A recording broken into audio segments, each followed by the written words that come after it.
The idea of an electric classic car isn't a new one, but rarely are they quite as classic, nor quite as valuable and strikingly beautiful as the Aston Martin DB6 Mark II Volante.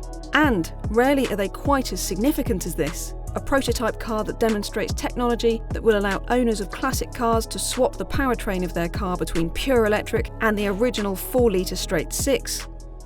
So here we are, freezing Silverstone as usual, beautiful Aston Martin DB6 Mark II Volante, complete with electric powertrain, and here is Paul Spires, boss of Aston Martin Works. So Paul, thank you for your time, and do tell us a bit about the car. Why are you putting an electric motor in it?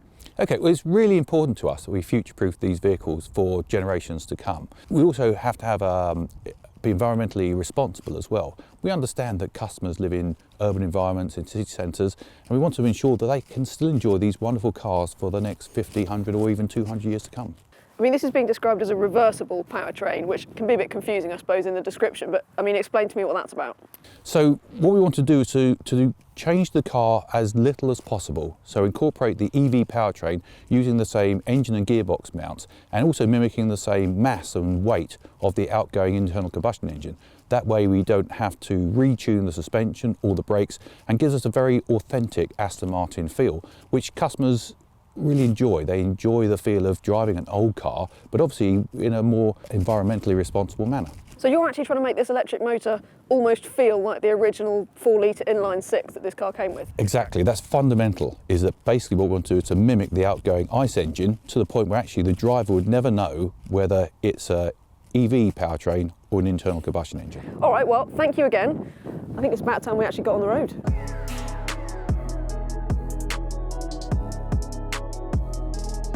So here we are, in a DB6 Mark II Volante.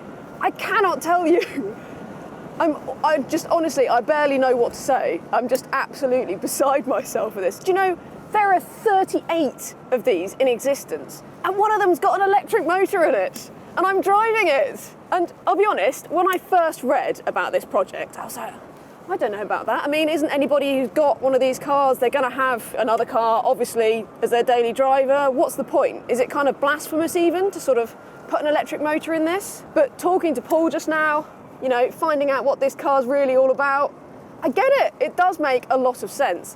And the actual experience of driving it, even though it's a pre-prototype, this car, really, I mean, this motor in this very car has only got just over 100 brake, but it will eventually have around about 300 because, as Paul said, they're trying to make this thing actually feel like the original car. So dedicated are the team tasked with converting the DB6 that they've created a cassette-type electric motor and battery pack that fits into the front of the car and weighs much the same as the original engine. This means that there's no changes needed to the suspension or chassis, preserving the car's integrity through the swap from petrol to electric and back again should you wish. Aston's Works team even investigated giving the electric DB6 false gear ratios to make it feel even closer to the original, but it was decided that a direct drive powertrain is more suited, both for packaging and for driver enjoyment. And as for the range, well, even that Aston is saying they want it to be comparable to how far the original car would go on one tank of fuel, so expect it to do some 200 miles to a charge. The fact that the whole project is about actually preserving this car is what is so spectacular about it. I mean, the brake regen on this particular car is quite grabby at the moment, but you can sort of modulate it with the throttle and you can drive it very smoothly. And I've got to say, I mean, the smug factor of driving a car that looks like this with an electric motor is just off the scale. I mean, what a beautiful car this is. And it's so gorgeous to drive with an electric motor in it. Now, I'm a big fan of petrol engines as well, and I have to say the petrol engine version of this obviously is spectacular as well, but I get it. And how much will all of this cost?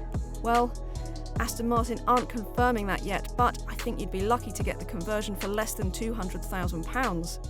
I do like the fact that they really are going to some extent to make sure that this is the full experience for the customer. So they've actually had a lot of interest already in this. They've had customers with the DB4, the 5, the 6 and the DBS, all of which are applicable for this conversion.